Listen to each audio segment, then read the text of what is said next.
Siguro mga guys, hindi pa ninyo nakalimutan noon nung presidente pa si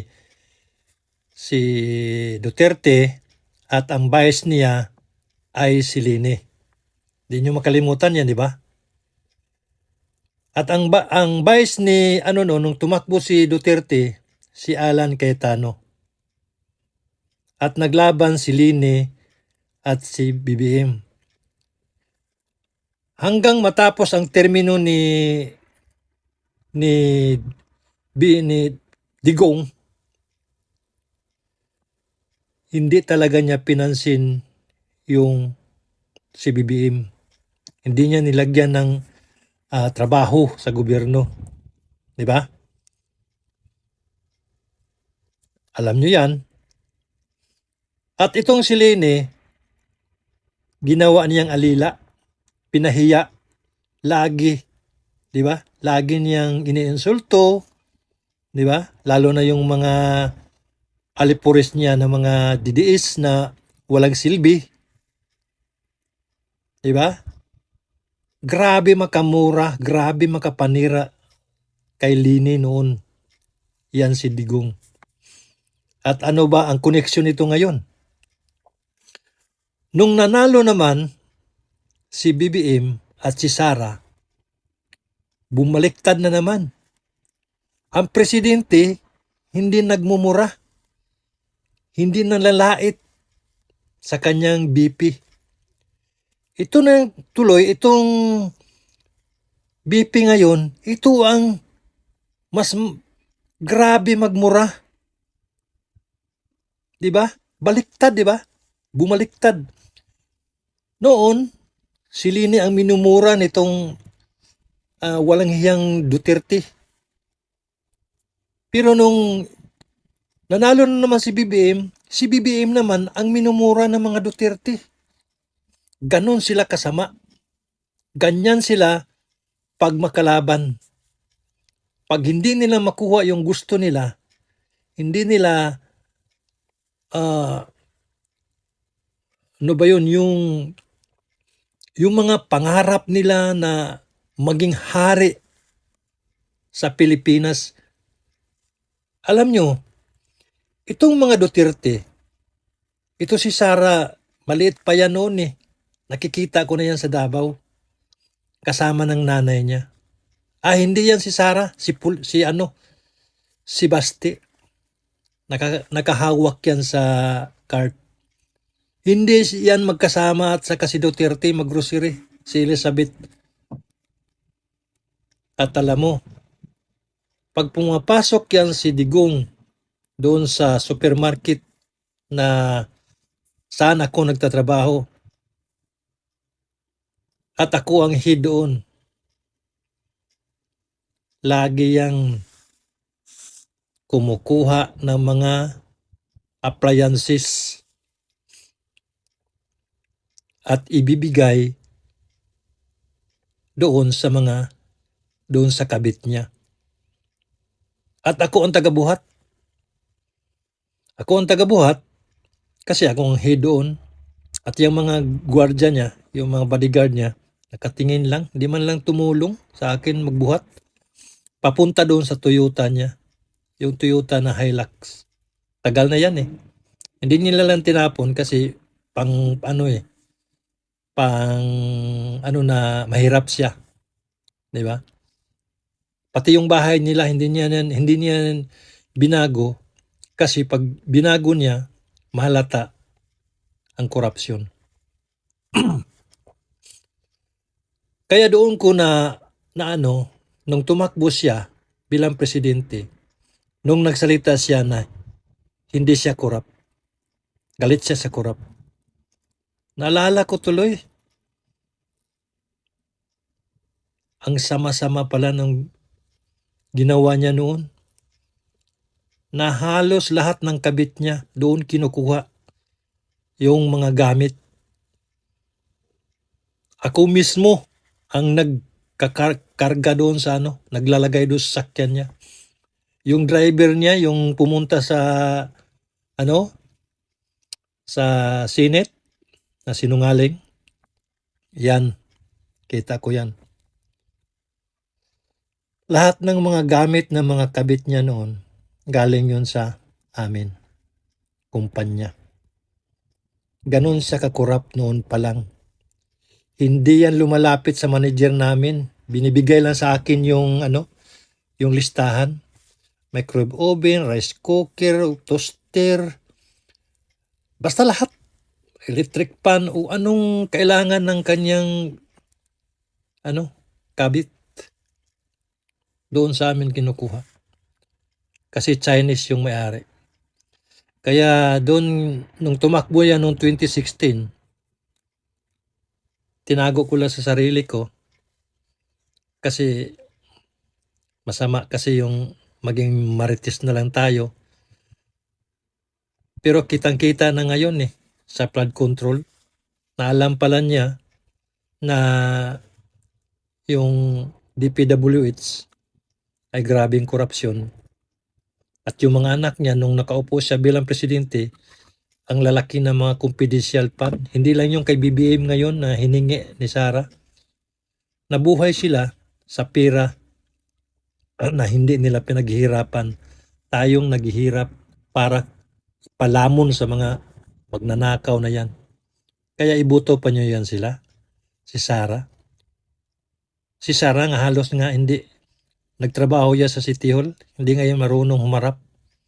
Wala akong nakitang project niyan. Isang ginawa lang niyan doon sa City Hall Yung TV nila na nakalagay doon sa sa sanggunian ng mga trabahante nila, nanonood na lang TV, walang ginawa. Yun lang, sinabihan niya, tanggalin niya ang TV. Kasi ang laging trabaho niya, ang laging niya lakwatsa at zumba. Magandang hapon mga kababayan or magandang gabi sa inyong lahat. It's nice to see you again. Kahapon hindi ako nakagawa ng aking reel. Kaya ang ginawa ko ay ni-repost ko yung video ni Sayad na nagmumura. Alam ninyo mga kasama, pagka napapanood ko yung ganong video, nanliliit ako. Nahihiya ako sa sarili ko. At sinisigurado kong walang bata na nakikinig. Kasi nakakahiya talaga. Ngayon, may mga taong, yung mga nakapanood na yun ng mga didilis, na mga didishits na minsan nadadaanan ng aking video. Nag-comment sila. Sabi nila, yan ang gusto namin. Yan ang gusto naming presidente. Kasi palaban, talagang lalaban sa bakbakan at pwede kang ipagtanggol. Parang ganun. So, ako naman, ang aking explanation dyan ay ganito. Alam ninyo, ang pagmumura ay nanggagaling sa isang tao na mayroong problema. Uncivilized, harsh, and lacking refinement.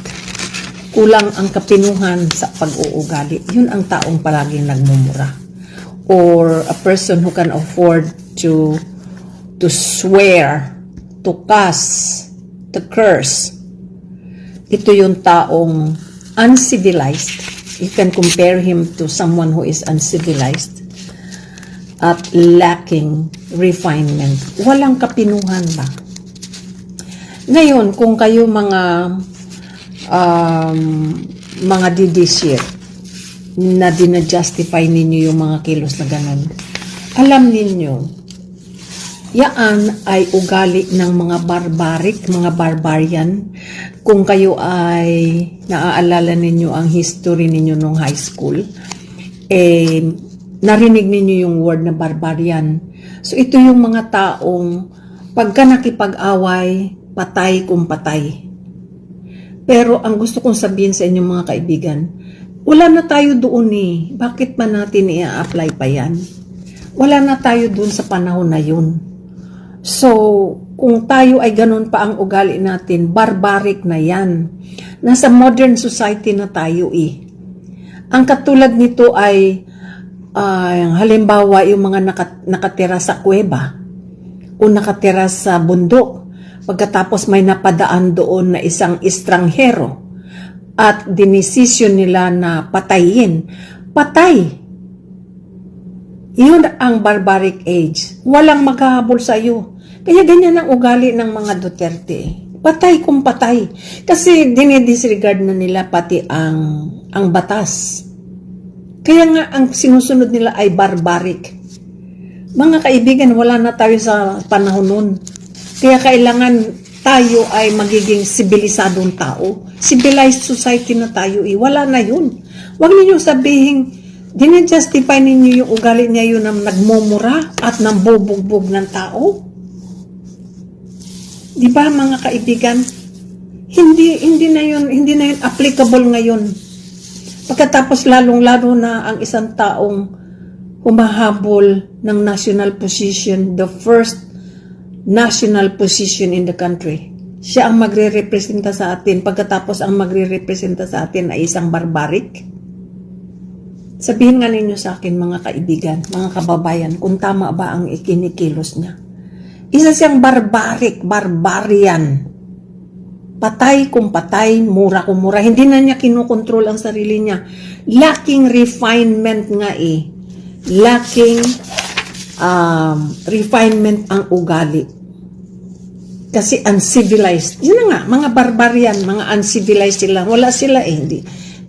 Alam mo, noon kasi panahon no yun, wala pang batas, walang gobyerno, kaya walang sinusunod. Kaya ang gustong gawin ni Sara Duterte ay ganyan. Pag siya naupo dyan, ganyan yan. Baliwala na ang batas. Parang yung kanyang ama. Kaya mga kaibigan, aywan ko na lang. Parang nananayo ang balahibo ko pag nakikita ko yung ganyang ginagawa. Hindi tama. Hindi tama. Nakakahiya. Una po sa lahat, huwag niyo pong kalimutang i-follow po sila sa kanilang mga platform. Ayan po, sana po matulungan po natin sila na dumami yung support, no? Dahil maganda po yung binabahagi nila sa atin. Simple lamang po ang gusto nilang ipahatid sa atin. Gusto po nilang sabihin na sa 2028, maging maingat po tayo sa pagpili ng ating mga ipapanalo sa national government or local government. Maging maingat po tayo sa pagpili ng ating iluluklok sa ating pamahalaan. Kilatisin po nating mabuti ang kanilang mga ugali. Huwag na po nating ulitin ang pagkakamaling ginawa natin noong 2026. Kahit kitang-kita natin na ang daming red flag ni Duterte, bastos, sinungaling, walang galang sa babae, palamura, violente sa salita at sa gawa, aminadong nagpapatumba ng tao at siya mismo umamin na siya'y may tinumbang tao na. No? And then si Sara Duterte, nakita naman po natin kung paano niya ipinahiya at in-embarrass yung sheriff na nagpapatupad lamang ng order ng korte. So wala po silang respeto sa due process, sa batas, at saka sa mga institusyon ng gobyerno. Masyado pong nawasak ang Pilipinas ng panahon ni Duterte. Wala po silang respeto sa human rights at sa buhay ng tao. Ang tingin nila sa sarili nila matataas at talagang makakapangyarihan na dapat tinitingala. Kunwari lang yung mga simpleng taong paandar nila na kumakain ng nakakamay, natutulog ng nakakulambo, nasisiraan ng swelas ng sapatos. Kunwari lang yun. Kunwari lang yun, palabas lang yun para hindi natin makita na sandamakmak ang yaman nila at para hindi natin isipin na sila yung mga kurakot. Pero si Duterte mismo ang umamin sa Quadcom na meron siyang at least 5 billion pesos at siya mismo sinabi niya sa isang speech niya na siya'y nagnakaw din. No? So wag po nating ulitin ang pagkakamaling iyon. Yun po yung mensahe ng ating mga nakakatanda. No? Bali, sinasabi lang nila na kilatisin natin mabuting ugali ng mga taong iluluklok natin sa pamahalaan sa 2028 dahil kung masama ugali niyan, bastos yan, violent yan, palamura yan, wala yung respeto sa babae, sa batas at sa due process or walang respeto sa buhay at sa karapatang pantao, magre-reflect yan sa kanyang pamamahala, disaster po ang aabutin ng bansa natin. Matuto na po tayo. Maraming pong salamat sa panonood.